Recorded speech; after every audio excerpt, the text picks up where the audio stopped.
Welcome to Eggs and Issues, a monthly business program presented by the Portland Community Chamber of Commerce. Eggs and Issues is supported by presenting sponsors Bank of America and Martins Point Healthcare, in cooperation with Harvard Pilgrim Healthcare, First Light Fiber, and WEX. Reception sponsors Key Bank, Clark Insurance, and Verall Dana. Tomorrow's Leaders and Entrepreneurs sponsors AAA Northern New England and Springborn Staffing Center. Community Corner sponsor Baker Newman NOYES. Parking is provided by CV and Mahar Engineers. Our exclusive radio sponsor, WGAN. Listen weekday mornings to Ken and Matt on the WGAN Morning News. Print sponsor, The Forecaster. TV sponsor, WMTW. And e-media sponsor, Maine Biz. Special community partners, Anthem Blue Cross Blue Shield, Spectrum Healthcare Partners, the University of Southern Maine, and Southern Maine Community College. And now, please welcome Portland Community Chamber of Commerce President, Jack Lufkin.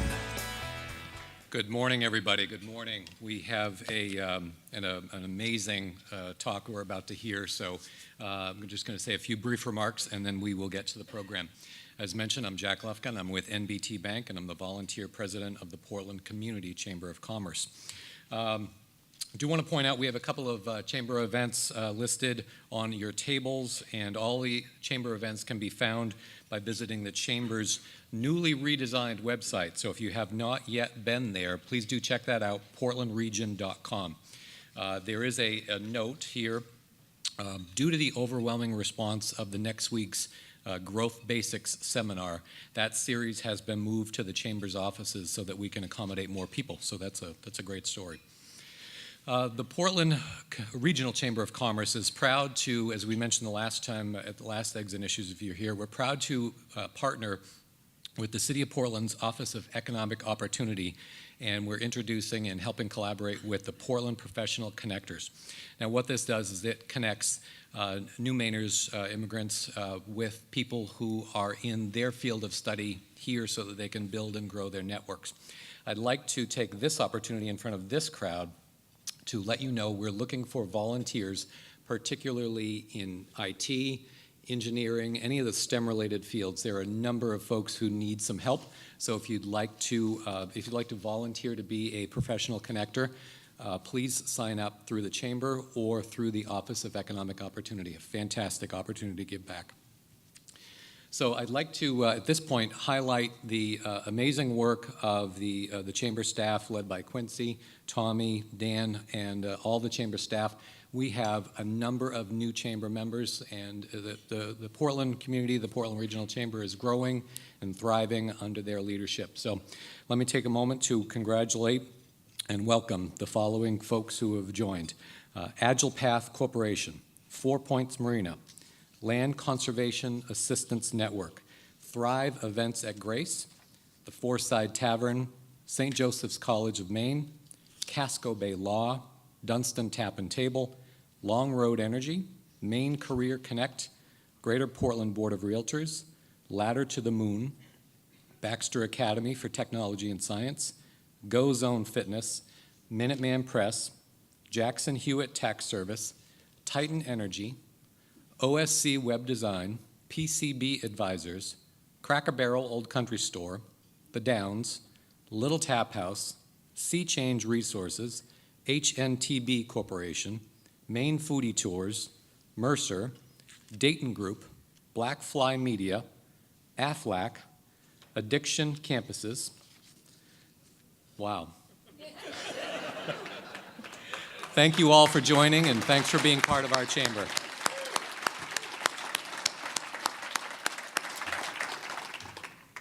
And now one of my favorites, AAA Northern New England and Springborn Staffing provide support for our Tomorrow's Leaders and Entrepreneurs programs. This allows area high school and college students to attend Eggs and Issues to learn about the important topics of the day. Today we're very proud to have with us folks from Westbrook High School, Falmouth High School, the University of Southern Maine, and Portland Adult Ed. If you're here from those organizations, please stand and let us welcome you.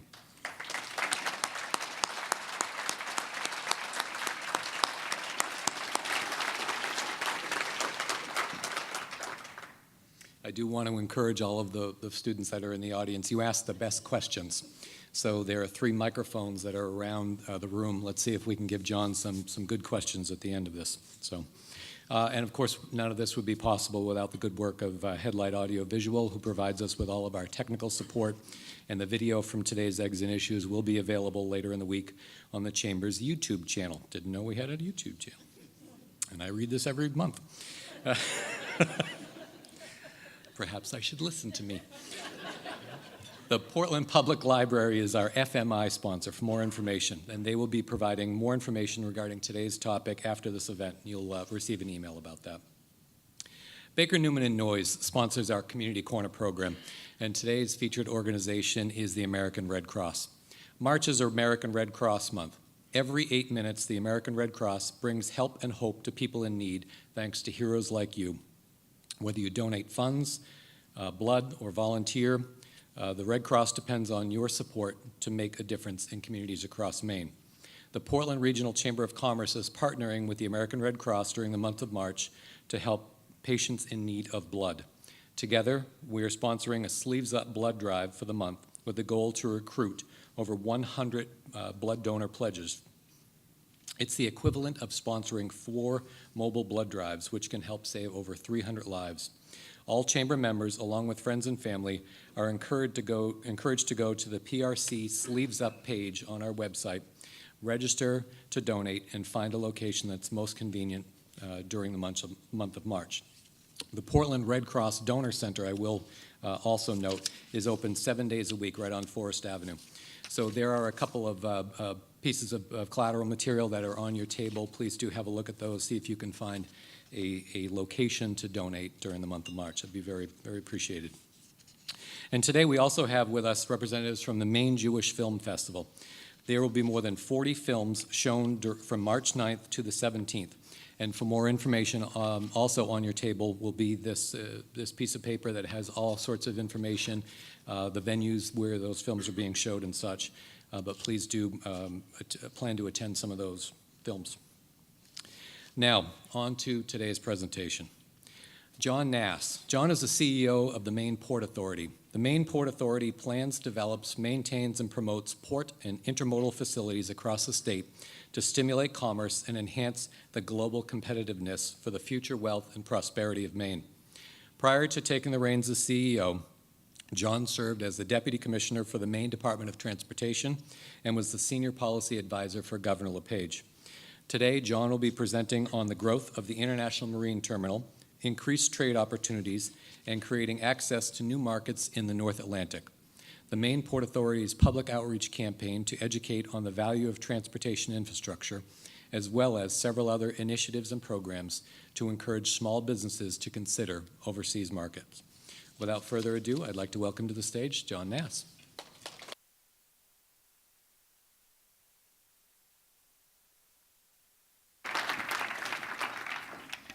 Thank you, Jack. It's great to see so many friends and colleagues, past and present, here in the room today. As Jack mentioned, the Port Authority is a quasi-governmental agency. We're tasked with helping develop and grow Maine's economy through marine and multimodal infrastructure. It's important to note that we're a little different than other government agencies. For starters, we're small. We have 2 employees. We're both here today. So,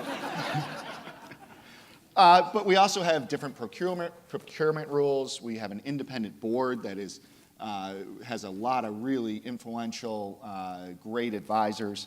And we can function on a more entrepreneurial manner than the rest of state government. So I'm going to talk mainly today 3 things. One, about the economic growth and the driver that the IMT and our other projects throughout the state can help with.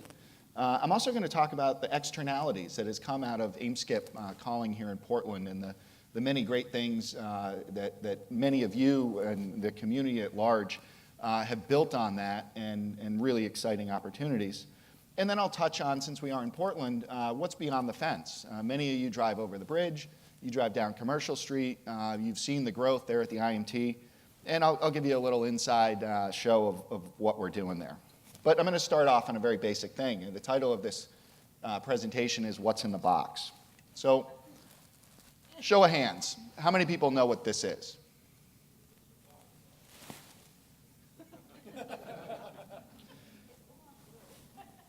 It is a shipping container. So there's a great book by economist Mark Levinson called The Box, How the Shipping Container Made the World Smaller and the World Economy Bigger. And it's a story about an entrepreneur, Malcolm McLean, who in 1956 set out to standardize how we ship products throughout the world. Think of the old movies, the dock in Rome, or the 1890s off the coast of Maine, and how they were loading those sailing ships. And it would be, an elephant or a cow and a strap on an old crane, and then a barrel over here and a thing over here, and somehow they'd make it fit in the ship. Well, the box changed all that. The box made it efficient, it made it universal, and anywhere in the world you go, you will find boxes. So there's more than just what's in the box, and I'll talk about the value and the economic things that have happened with it. But this box is more than the box here in Portland. And let me figure out how to move this. I think this was pretty much covered. We are the Maine Port Authority, and we do good things.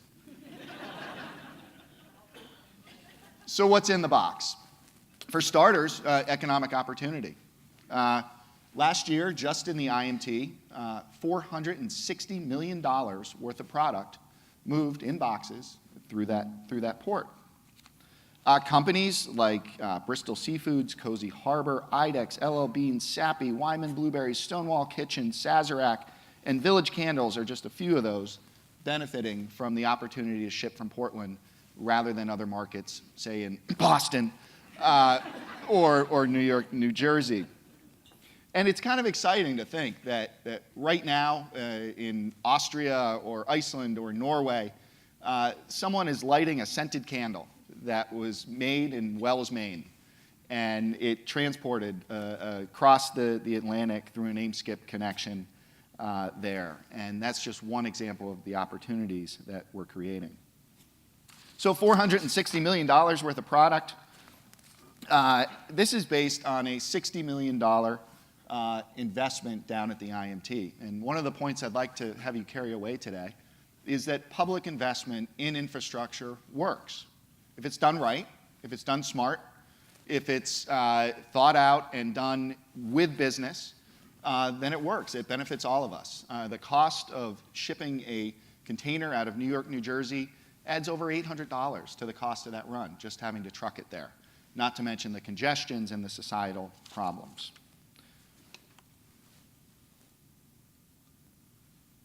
Well, that didn't work.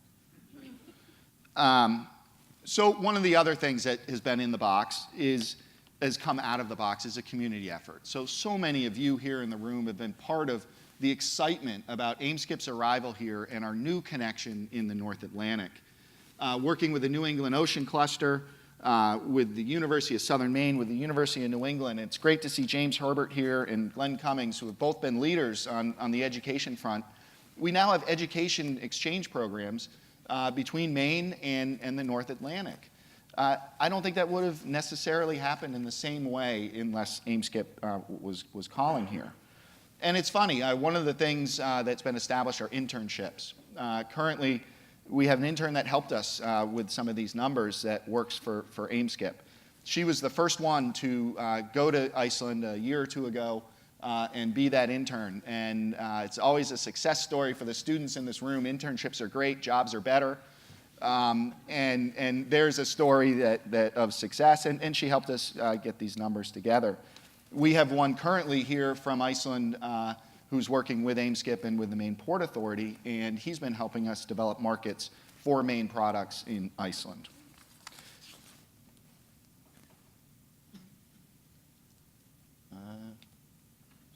There we go. So one of the things that our intern sat down and looked at was, where's the product coming from in Maine? It's important for all of us to know that while this investment was in Portland, the benefits are throughout the state. So what we calculated pretty roughly was the fact that our product, what's coming through that port, is coming from over 10 counties in the state of Maine. It's coming from Cumberland County is the first one, of course, but Hancock, Aroostook, Waldo, York, Penobscot, Oxford, Kennebec, Aroostook, and Washington County. Blueberries from Washington County, potato products from Aroostook, candles from Wells, and boats from all up and down the coast. And this is truly a statewide benefit from the investment here. And we've seen great growth. Every year since AIM-SCIP has arrived, we've grown 20 to 30% a year, consistently, year over year.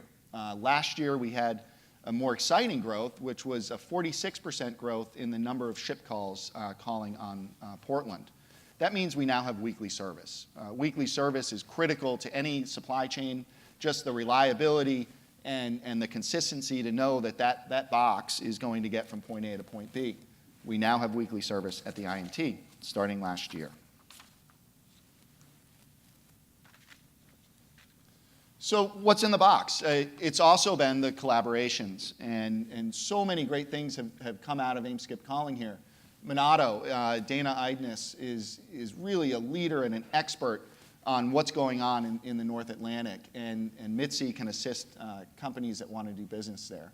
The New England Ocean Cluster, Patrick Arnold is here. It's based on a Reykjavik model where entrepreneurs can collaborate and work together, not just with other businesses, but with government. We use them for a lot of the work we do and have gotten outstanding product. Of course, the educational institutions I just touched on, and also MERTEC. MERTEC is a University of Maine program with the University of Maine Law School that helps businesses, helps us try to figure out the regulatory hurdles. The regulations involved in international shipping are complex, but with a little help, they're not insurmountable. And these institutions are going to help Maine businesses do it. I'm sure you've all heard about the Maine Beer Box. That came out of a Transportation Matters program where we brought a bunch of folks together that are involved in logistics. And there was a brewer there, and there was an AIM-SCIP gentleman there. I think it was Andrew Haynes. And they started talking about how they can work together. And a year later, we've got a 40-foot shipping container with 78 taps on it showing up in Iceland selling Maine beer. That's the type of collaboration as a community that we can really do through this opportunity with us. We also have the hashtag Transportation Matters. And the point of that is that transportation does matter, and we shouldn't take it for granted. So we've produced a number of videos and other educational programs, and I'm going to play one of them right now. Perspective is something that is very difficult to shift unless someone has an experience. When you look out the ocean, you think Iceland it's unreachable. The fact of the matter is it is so close. I don't see it as something daunting. I see it as this massive invitation to go explore. To get people's attention, to shock them out of inertia, you have to have a big idea. We're gonna do a quick little team meeting. You can't just show up like a door-to-door salesman and say, hey, buy my product. No, that's the key. Look. This is about getting to know people. The WOW Cyclathon ostensibly is a bike relay around Iceland. Let's go, Maine! What do you think of this? Can't beat it. Once you get there, you realize it's much more than that. It's about stepping outside our bounds as Mainers and looking at things different. It is total immersion. It's immersion in commitment. I've never ridden my bike at 3 in the morning. It's an immersion in elements. Oh man, it's quite tricky. We organized 2 teams of 10 people. People that could help support promoting Maine by promoting business. We're looking for a 47, 48-hour finish, and ask us every 100 miles how we're doing. They're all leaders in the community. We have been discussing with them the opportunities that they can find outside of the U.S. I mean, I can't think of a better way to forge relationships than riding 850 miles through some of the most wild landscape. Relationships have to be fun, so there has to be communication.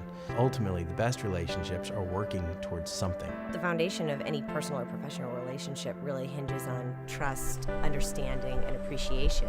It's very bonding. You get to know people really well when you do something like this. This specific event, I don't know how you would do it as an individual. The teamwork's good. Team it's everything. We need to be thinking outside the box. And you do things that challenge yourself and you achieve them. It's just that constant reminder that there's really nothing you can't do. Come on, come on! The whole point of this trip was more than cycling. It was about building relationships. It's an opportunity for businesses here. It's an opportunity for the Maine economy. It's an opportunity for more global footprint for Maine people, Maine businesses. At the same time that the WOW Cyclothon teams were riding, the Maine Beer Box was setting up. That's critically important, to thread these things together, to pursue development as a community. This is all about a collaborative exchange. It's about building relationships between Maine and the world. The Beer Box was the best party, but it was a party with a purpose. I don't even know how many tap handles were on that container, but it was a lot. This can work not just for Maine beer, but for Maine industries across the state. We've created an awesome platform to not only tell the story, but give people the experience of what our state and our products are all about. We're taking an approach that transportation can drive the economy. We're all bonded now with an incredible shared experience, and we learned about the ties and the potential and the opportunity of pure business. That's really important for everybody in the state of Maine. Maine is now on the map, not as the last place before you leave the map of US, but the first point of call. What we're building is a reality. We're building an opportunity, and we're building a way for Maine business to really prosper in a new place. For us to go and be that leading edge, it made Iceland seem a lot closer. Oh my goodness. That was the hardest, funnest 11.5 miles I've ever done in my life. The trip was an epic exercise in building something between individuals as a stepping stone to doing something much bigger. To pull the right people together, to believe that this thing would be more than just simply a bike trip, and it's growing into something more than anybody could have imagined at the time. It's a mindset change to think that things can start here and can blossom and move. That was an aha, that was a discovery from this trip, was we are sitting as a gateway to something bigger. More than anything, I wanted to come back here having completely transformed perspective on what Maine can be. Where we are, who we are, what we can be.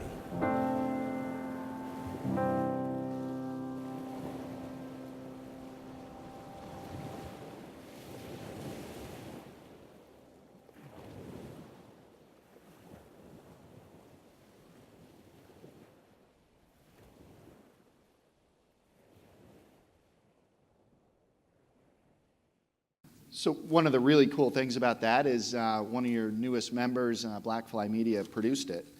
And they've done a lot of good work for us. And that one in particular, poor Jason was chasing us around the country of Iceland through 24-hour days for 72 hours. It was really impressive work. So we are collaborative by nature. I've touched on a lot of the many organizations that are coming out of this experience and this connection. And I just want to make the call to all of you to continue this. We're 5 years into it. Sometimes these things get stale. It might not be the top thing, but we're still going. And I encourage all of you to continue your participation, to continue to explore this whole area, because we truly are now in the center of the map. And we have so much of the North Atlantic, so much of these connections with Europe to continue to explore.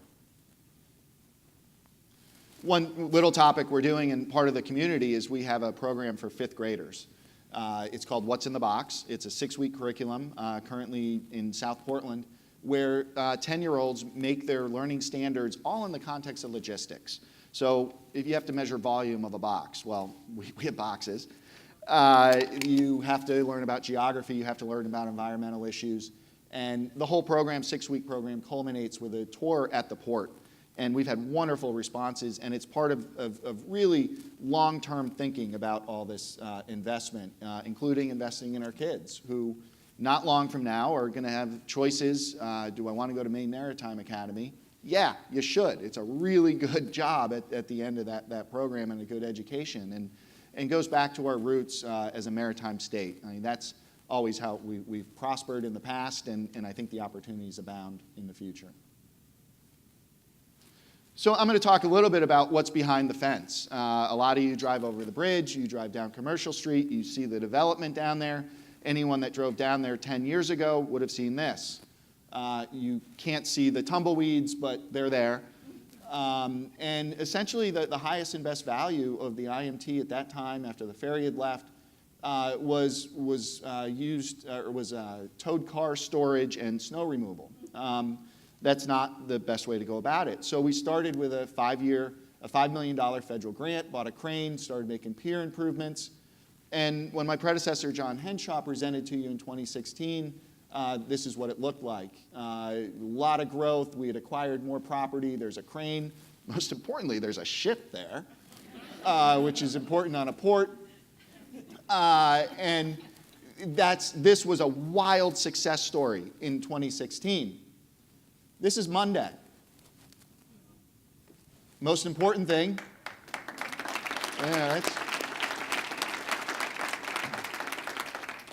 Most important thing are all those containers there. We're actually having to think hard about how we're moving containers around because there's so many of them, especially with the weekly calls and the hard work of Andrew Haynes and AIMSKIP. There's also a new building to the side. I understand Becker's been building that for us. They're here today. That's a $3.2 million maintenance facility. It's new offices for AIMSKIP. You'll see the rise in the back of that building. That's not going to work, sorry. But the rise in the back is 2 massive maintenance bays that we can drive our largest equipment, sans the cranes, right in there and work on it. But one of the interesting things is we also have a 50-person training room in there, and the idea is we can train labor, but we can also use it for receptions. We can use it to host events. And again, we consider ourselves part of the community, and it's an asset, another asset that the community can use with us. But I'm remiss to not point out the most important improvement in this picture, and it's that beautiful crane to the right. When AIMSKIP decided to go to weekly service, one of their concerns is we only had 1 crane. If that crane breaks, there's concerns about redundancy. I mean, your options are limited. They're called Boston and Halifax, and you only get to do that once. So we purchased. It was an amazing 5-month procurement process. So for government, and again, going back to the Port Authority's independence there, we were able to do it very quickly, fully assembled, delivered on the dock. And there she is getting landed. And this is the process. So can I turn down the volume on this? So it was made in Germany. They don't make mobile harbor cranes in the United States of America. Fully assembled, came on this ship. This is a massive 340-ton crane to give you some scale there of the size of that vessel. And it showed up late at night. They unloaded it the next day, and we were stringing the cables the following week. And it's currently our primary crane, and it's working great.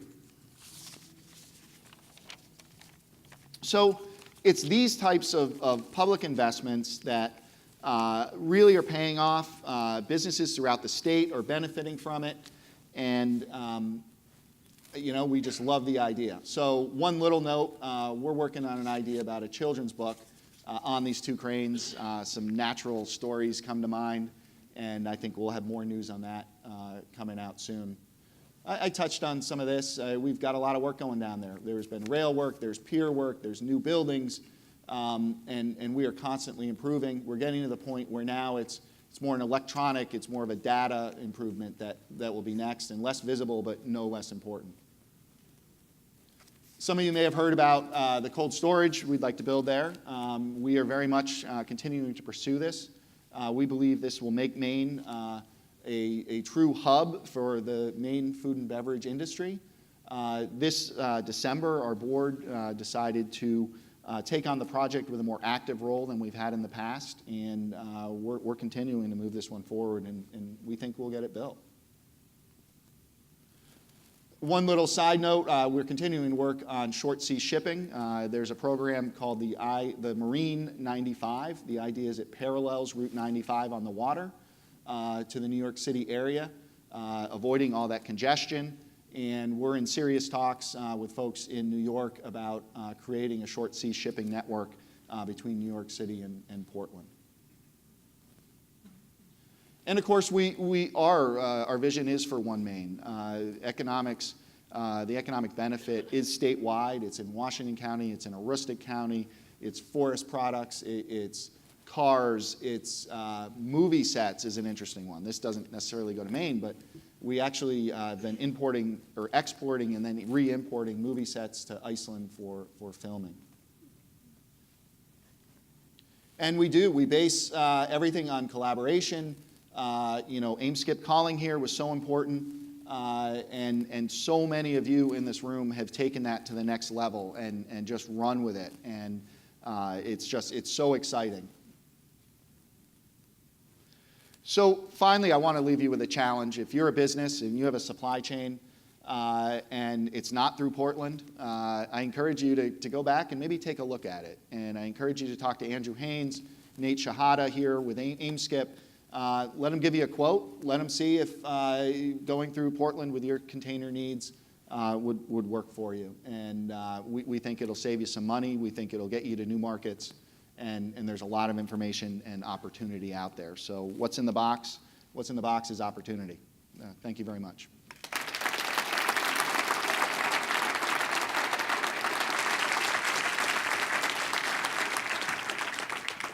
And I'm happy to take questions.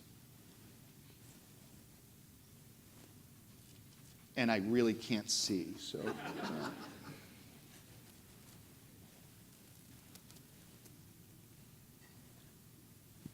Hi, John. Hi, Peter. How are you? Peter Mills, yes. You gave me a tour the other day, and I remember you said you remarked on the difference in transportation costs between truck and shipping by container, and it was quite remarkable. In other words, you were talking about what it costs to get your product to Europe versus Pennsylvania or some such analogy. Could you regale this crowd with that story? Absolutely. Thank you. So Patrick Arnold is the author of a concept called cost-based geography. It boils down to the most important driver in shipping any product anywhere is cost. So if it costs, the most expensive mode, trucking, if it costs $800 to take a product by truck to Delaware, yet you could take that same $800 and you could put the product on a vessel and send it to Tromsø, Norway, or Reykjavik, you are now the same distance from an economic perspective from Delaware to Tromsø, Norway, 200 miles above the Arctic Circle. Mile-wise, there's a huge discrepancy, but economic-wise, they're in the same place. We're shrinking the world, and that was Malcolm McLean's very idea in 1956. And I should note, one of the things our fifth graders are learning is there's other benefits to shipping by sea. I mean, environmental benefits it is far more polluting to go by truck than it is to go by sea. The congestion in the New York City area and the Boston area, I mean, don't go there because it's terrible driving, and we think we can put some of that on the water. Hi, Matt Pitzer. Well, Matt Pitzer with PDT. Could you just talk about the current capacity of the terminal in terms of, you mentioned they're doing weekly turnaround now. How much, potential growth is there with the infrastructure? Could they do, multiple trips a week, or how much can come through this? Or bigger ships, Andrew. So we have not maxed out at that facility. It's grown a lot, though. But I'm here to tell you that we don't want to be New York, New Jersey. We don't want to be Boston. We don't want to be one of these massive ports. What we want to be is a niche market. We want to be a niche port moving high-end products, focused particularly on moving Maine products. We have size that's manageable. A lot of it's going to be more in the electronic, the data, the terminal operating systems, so we can just better manage the space we have. But we certainly have room for growth. We will love to have the problem in a couple years to be trying to figure out how we get some off-campus space to help support that growth.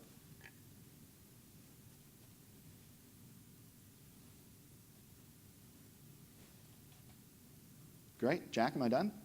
All right.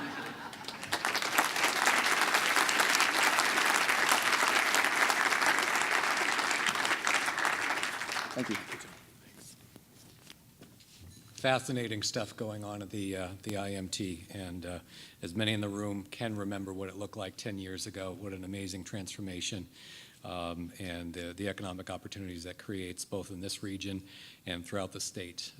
The Port Authority, state of Maine, City of Portland, a lot of players in that arena, AIM-SCIP, deserve a lot of gratitude for the hard work. So thank you for that great presentation. So in your name, we will be making a donation to the American Red Cross. And in closing, I don't want you to miss any eggs and issues. So please consider subscribing to the Chamber's newsletter, where you can find out all kinds of information about not only upcoming eggs and issues topics, but all sorts of topics that the Chamber is involved in on a day-to-day basis. You can also connect with us via Facebook, LinkedIn, YouTube, and Twitter. Now, next month we'll be featuring a panel discussion relating to the region's future growth prospects. And we'll have Wade Merritt from the Maine International Trade Center as our moderator, with Annie Salikas from the Maine Lobster Dealers and Kent Peterson from Fluid Imaging, as well as one additional speaker that will be announced soon. And with that, I hope you all have a wonderful rest of your day and week, and thank you again, John. Take care.